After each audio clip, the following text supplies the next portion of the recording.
Good afternoon, Anupama here. I have with me Dr. Ramnath Sonawane, who's the ex-commissioner and ex-CEO of Kalyan-Dombivli Municipal Corporation, Nagpur Smart City. So, thank you, sir, for your time for the session. So, my first question to you would be, with several years of experience in sustainable urban development, what role do you think international agencies like ADB and World Bank are supporting in urban development? See, India needs near about 840 billion dollars of investment for infrastructure in future. These international agencies can provide us soft loan as well as financial assistance actually to ensure the speedy implementation of infrastructure projects. Okay, thank you. So next question would be like, how do urban infrastructure projects, how can they be designed to be both environmentally and economically viable? Yeah.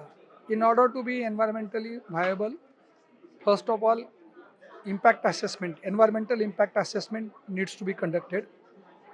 And in order to be financially viable,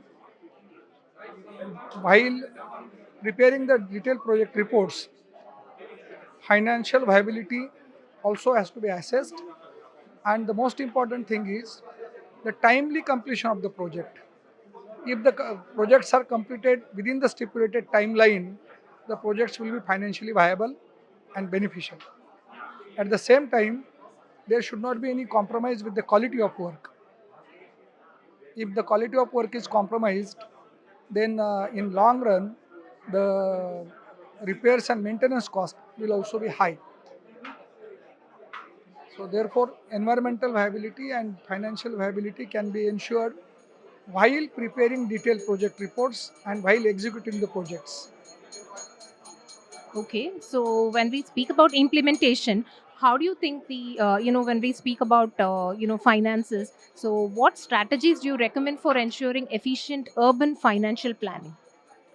Yeah, most of the urban local bodies levy taxes such as property tax and other taxes.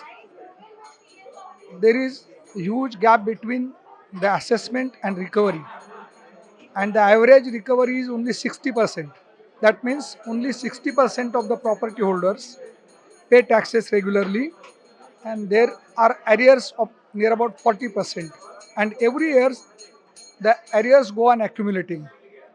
So, urban local bodies need to ensure that near about 90 to 100% recovery rate has to be achieved. That is number one.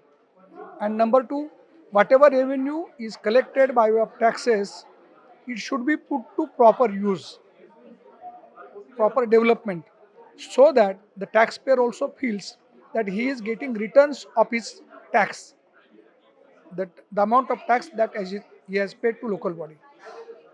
It is reciprocal. There is a vicious circle.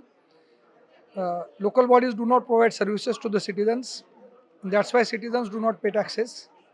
And since citizens do not pay taxes, local bodies cannot provide services. So this vicious circle needs to be broken by the city managers, by the administrators. Okay, thank you for that. So my last question would be like, we are at Urbanova now, so which is focusing on the future of cities here. So what are the key takeaways that you think the audience will be taking from here?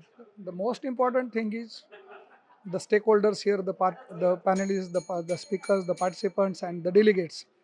All of them by now must have realized that urbanization is inevitable, and it will provide lot of opportunities in various sectors like infrastructure, real estate, housing and real estate, environment, recreation, education, health, and other things. So huge investment will be required, but when the investment is coming at the same time, we will require proper agencies to implement those projects with quality outputs.